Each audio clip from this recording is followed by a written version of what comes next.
আমরা তখন ক্লাস 7-এ পড়ি। জায়গাটা কলকাতার কাছে হলেও বেশ গ্রাম গ্রাম।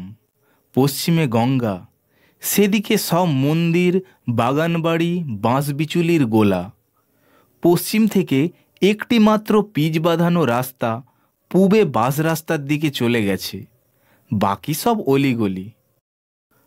পাকা বাড়ি, সাবেক কালের বাড়ি অনেক ছিল, আবার সেই সঙ্গে ছিল টিন, টালি, খড়ের চালা। বড় গাছ বলতে নিম, তেঁতুল, অর্জুন, বট, অশ্বত্থ। জংলা বসতবাড়ি, বাগান। একটা বাগান ছিল, সেখানে শুধু কুল গাছ।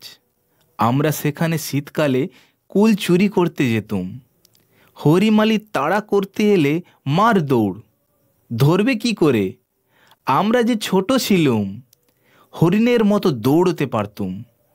কিছু না পেয়ে হরিদা চিৎকার করে বলতো, সরস্বতী পুজোর আগে কুল খাওয়া?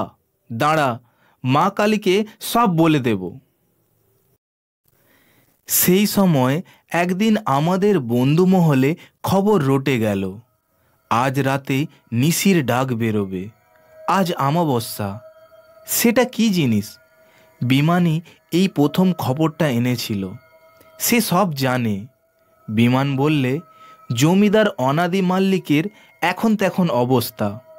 এত বড় বাড়ি, বিষয় সম্পত্তি, ঘোড়ার গাড়ি, তাকে তো এত সহজে মরতে দেওয়া যায় না।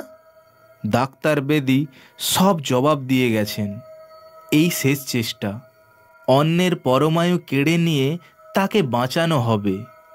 এক তান্ত্রিক এসেছেন পশুপতিনাথ পাহাড় থেকে। সারা গায়ে তেল সিঁদুর মেখে তিনি রাত 12টা থেকে 2টোর মধ্যে পথে বেরোবেন। হাতে থাকবে জল সমেত মুখ খোলা একটা ডাব। তিনি পল্লীবাসীর সকলের নাম ধরে একে একে ডাকতে থাকবে। যেই কেউ ওই ডাকে সাড়া দেবে, অমনি ডাবের খোলা মুখ টপ করে তিনি বন্ধ করে দেবেন। অমনি তার প্রাণ ওই ডাবের জলের মধ্যে আবদ্ধ হয়ে যাবে। ওই জল মল্লিক মশাইকে খাওয়ালে তিনি বেঁচে উঠবেন, আর এ মরে যাবে। বিমান বললে, খুব সাবধান, আজ আমরা সারা রাত জেগে থাকব। ঘুমের ঘোরে ডাক শুনে যেই সাড়া দিয়েছিস কি মরেছিস। পশুপতিনাথের তান্ত্রিক আমাদের নাম জানবেন কি করে? এ পাড়ার লোকই জানিয়ে দেবে। বাড়িতে এসে মাকে খুব চুপি চুপি কথাটা বললুম। বাবা খুব কড়া মানুষ, ভূত প্রেত তন্ত্র মন্ত্র মানেন না। শুধু বলবেন, অঙ্ক কষো অঙ্ক, অঙ্কই জীবন, অঙ্কই ভগবান। আর এই অঙ্কটাই তো আমি পারি না। তাই বাবাকে না বলে মাকে বললুম। তাছাড়া মায়ের চেয়ে বড় বন্ধু আর কে আছে মানুষের? মা খুব ভয় পেলেন।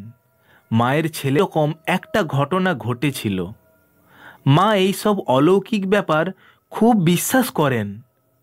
সিঙ্গুরে একবার ভুল ভুলাইয়া ভূত মাকে সারা রাত জঙ্গলে ঘুরিয়েছিল। 8 মাইল দূরে মায়ের বাড়ি। মা কিন্তু কিছুতেই পৌঁছতে পারলেন না। ভুল রাস্তায় সারা রাত চক্কর মারতে থাকলেন। সব শুনে মা বললেন, আমরা তো জেগে থাকবই, তবে একজনকে নিয়ে আমার ভীষণ ভয়। সে তোর বাবা। যদি জানতে পারে, সারা রাত লাঠি হাতে রাস্তার রকে গিয়ে বসে থাকবে। এলেই পিটিয়ে শেষ করে দেবে। তারপর যা হয় হবে। না জানানোই ভালো। সেখানেও আবার ভয়। ঘুমের ঘোরে ডাক শুনে উত্তর দিয়ে দিলেই ব্যাস হয়ে গেল। আমি বললুম, বাবার পাশে আমি তো শুই, জেগে থাকব। যদি দেখি উত্তর দিতে যাচ্ছেন, সঙ্গে সঙ্গে মুখ চেপে ধরব। আমাদের রাত জাগার সব পরিকল্পনা প্রস্তুত। বিকেলে বন্ধুদের সঙ্গে গঙ্গার ধারের বটতলায় বসে ওই একই আলোচনা হলো। সন্ধে হব বাড়ি ফিরে এলুম। চারপাশে এরই মধ্যে কেমন যেন থমথম করছে। কালীবাড়িতে অমাবস্যার রাতের পুজোর আয়োজন হচ্ছে দেখে এসেছি। অন্য অমাবস্যায় আমরা বন্ধুরা গাওয়া ঘিয়ে ভাজা লুচির ভোগ খাওয়ার লোভে ঠিক হাজির হয়ে যেতুম, সে রাত 12টাই হোক বা 1টাই হোক। আজ আর কোনো বেরোনো টেরোনো নয়, টাইট হয়ে বসে থাকো বাড়িতে। অমাবস্যার রাত অন্ধকার হয় ঠিকই, তবে আজ যেন আলকাতারার রাত। ঘরের জানলায় আকাশটা যেন আটকে আছে, মনে হচ্ছে ওখানেই শেষ, ওপারে আর কিছুই নেই। মাথা ঠুকে যাচ্ছে, তারাগুলো যেন আগুনের মতো জ্বলছে ধকধক করে। রাস্তাতেও যেন আজ তেমন কোনো লোক চলাচল নেই।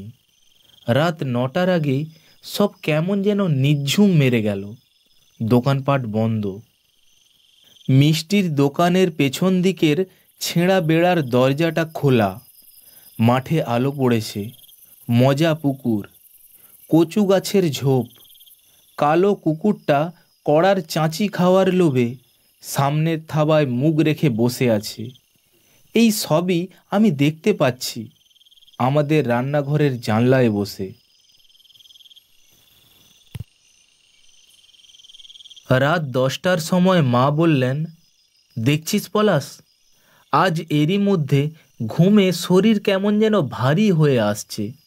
তোর কিছু মনে হচ্ছে না? মনে হচ্ছে না আবার? ইতিহাস পড়ছিলুম, এমন ঢুল ধরল মাথাটা ঠাঁই করে দেওয়ালে ঠুকে গেল। তাই তো এই জানালায় বসে আছি। মা বললেন, বুঝতে পারছিস ব্যাপারটা? সারা পাড়াকে মন্ত্রের প্রভাবে আচ্ছন্ন করে দিচ্ছে আস্তে আস্তে। আমি জিজ্ঞাসা করলাম, কিভাবে করে মা?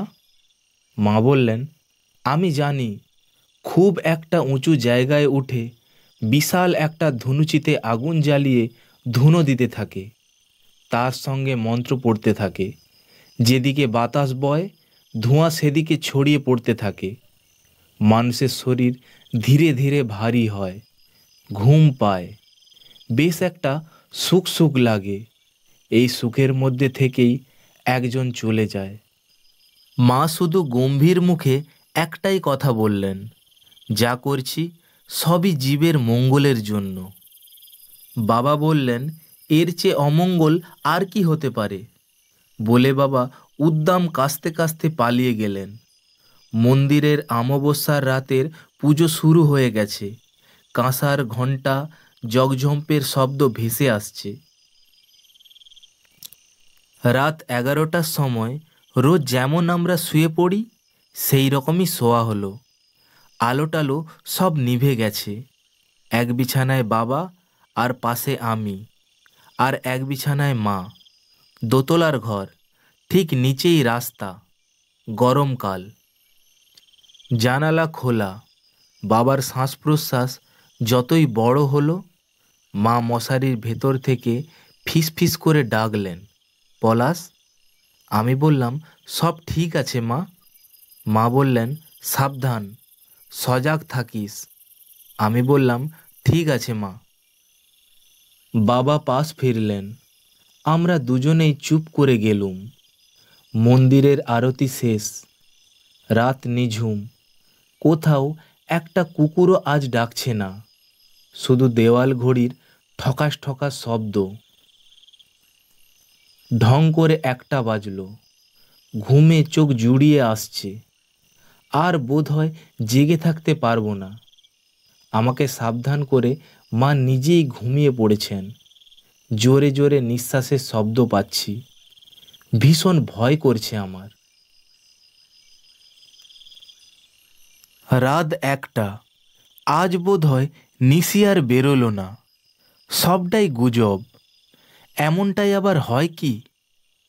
এই সব ভেবে সবে পাশ ফিরে শুয়েছি, এমন সময় দূর থেকে কোথাও চিং করে একটা শব্দ হলো।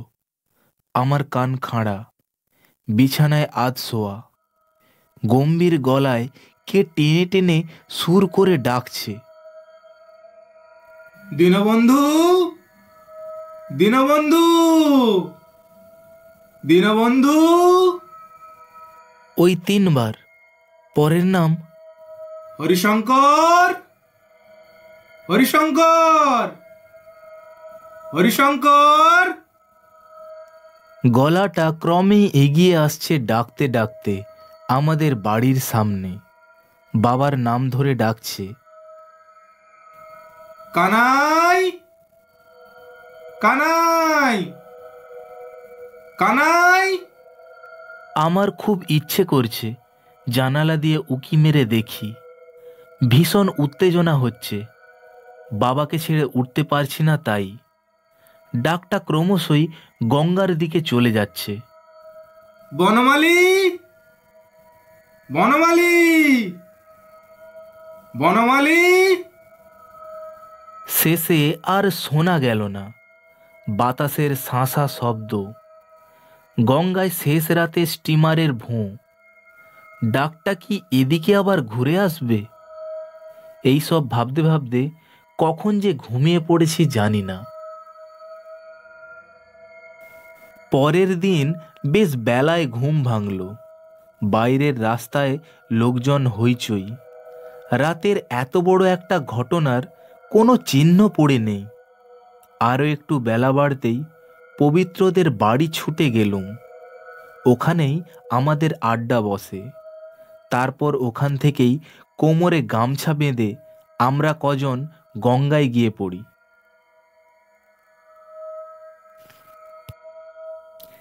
সেদিন আর কোনো আলোচনা নয়, একটাই বিষয়, নিশির ডাকে কেউ কি সাড়া দিয়েছিল?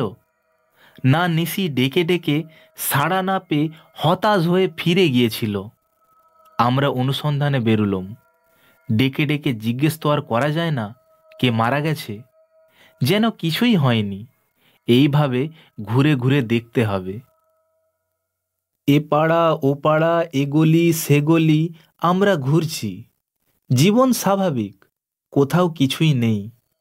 তার মানে এসব বাজে কথা, স্রেফ গাঁজার প্রলাপ।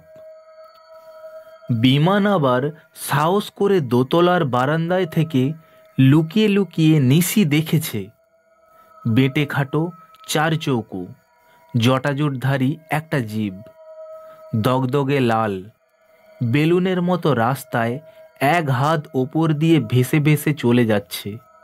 শেয়ালের মতো কণ্ঠস্বর। পাড়ার শেষ মাথায় রাস্তার কলে দাঁড়িয়ে দুইজন কাজের মেয়ে বলা বলি করছে। কুলবাগানের হারু কাল শেষ রাতে হঠাৎ মারা গেছে। রাতে খাটিয়া পেতে দাওয়ায় শুয়েছিল। সুস্থ সবল একটা মানুষ, অসুখ নেই বিসুখ নেই। সকালে দেখা গেল বিছানায় মরে পড়ে আছে। সবাই ছোট ছোট হারুদার কুলবাগানে, গাছের পর গাছ, গোল গোল পাতার ফাঁক দিয়ে নেমে এসেছে প্রখর সূর্যের আলো। ছায়া আছে, তবে ছায়া যেন কেমন শুকনো। মাঝখানে একটা কুঁড়ে ঘর। খবর পেয়ে কিছু লোকজন এসেছে। খাটিয়ায় চিত হয়ে পড়ে আছে আমাদের হারুদা। চেহারাটা কাগজের মতো ফ্যাকাশে সাদা। সবাই বলা বলি করছে এটা হার্ট অ্যাটাক। একমাত্র আমরাই জানি ব্যাপারটা কি। রাত 2টোর সময় মৃত্যুর কণ্ঠস্বর, হারু, হারু, হারু। আধো ঘুম আধো জাগরণে একটাই উত্তর, যাই।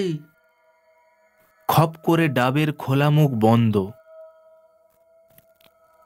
এখন ভাবি এমনও হয়, কিন্তু তারপরে অনাদি মল্লিক আরও অনেক দিন বেঁচে ছিল। শেষে তিনি আত্মহত্যা করেছিলেন।